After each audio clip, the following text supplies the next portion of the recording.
Kompas Bisnis masih bersama Anda, Saudara. Pagi hari ini kita akan pantau bagaimana pergerakan pembukaan IHSG maupun juga bagaimana posisi rupiah kita terhadap dolar Amerika. Yang pertama kita akan buka bagaimana posisi IHSG, Saudara. Ini data per 18 Juli pukul 9 lewat 7 waktu Indonesia Barat. IHSG kita dibuka di zona hijau atau naik 0,22% ke level 7.224. Nah, biasanya kalau ngomongin IHSG ini ngomongin soal katalis penggeraknya. Salah satunya, Saudara, adalah bagaimana hasil dari rapat Dewan Gubernur atau RDG Bank Indonesia pada 16 hingga 17 Juli 2024 yang memutuskan untuk mempertahankan BI rate sebesar 6,25%, suku bunga deposit facility sebesar 5,50% dan suku bunga lending facility sebesar 7,00%. Keputusan ini, Saudara, konsisten dengan kebijakan moneter yang pro-stability sebagai langkah preemptif dan forward-looking untuk memastikan tetap terkendalinya inflasi dalam sasaran 2,5 plus minus 1% pada 2024 dan juga 2025.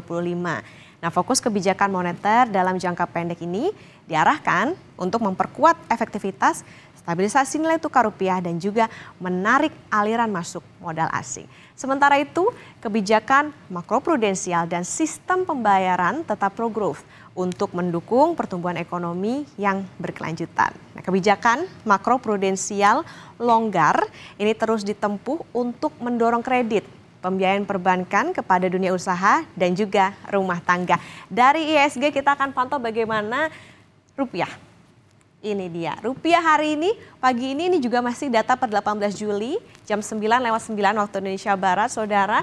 Ini berada di 16.139 per dolar Amerika atau ini melemah 53 poin. Nah, ketidakpastian pasar keuangan global ini tetap tinggi, Saudara, di tengah prospek perekonomian dunia yang kuat. Ekonomi global pada 2024 ini diperkirakan tumbuh sebesar 3,2%, sesuai perakiraan didorong Amerika Serikat dan juga Eropa. Pertumbuhan ekonomi AS tetap baik, ini ditopang oleh konsumsi dan juga stimulus fiskal. Ekonomi Eropa ini diperkirakan tumbuh lebih tinggi, Saudara, didorong oleh perbaikan ekspor dan juga investasi. Sementara itu, ekonomi Tiongkok ini belum kuat, dipengaruhi lemahnya permintaan domestik. Inflasi AS pada bulan Juni 2024 lebih rendah dari perakiraan, dipengaruhi oleh inflasi energi dan perumahan yang menurun.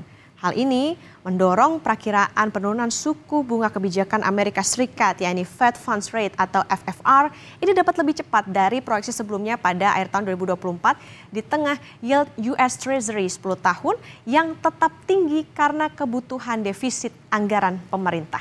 Ketidakpastian pasar keuangan global yang masih tinggi serta ketegangan geopolitik yang belum mereda ini mengakibatkan aliran modal ke negara berkembang ini relatif terbatas. Nah, perkembangan ini berimplikasi pada perlu terusnya penguatan respon kebijakan untuk memitigasi dampak negatif dari rambatan ketidakpastian global terhadap perekonomian negara berkembang termasuk Indonesia.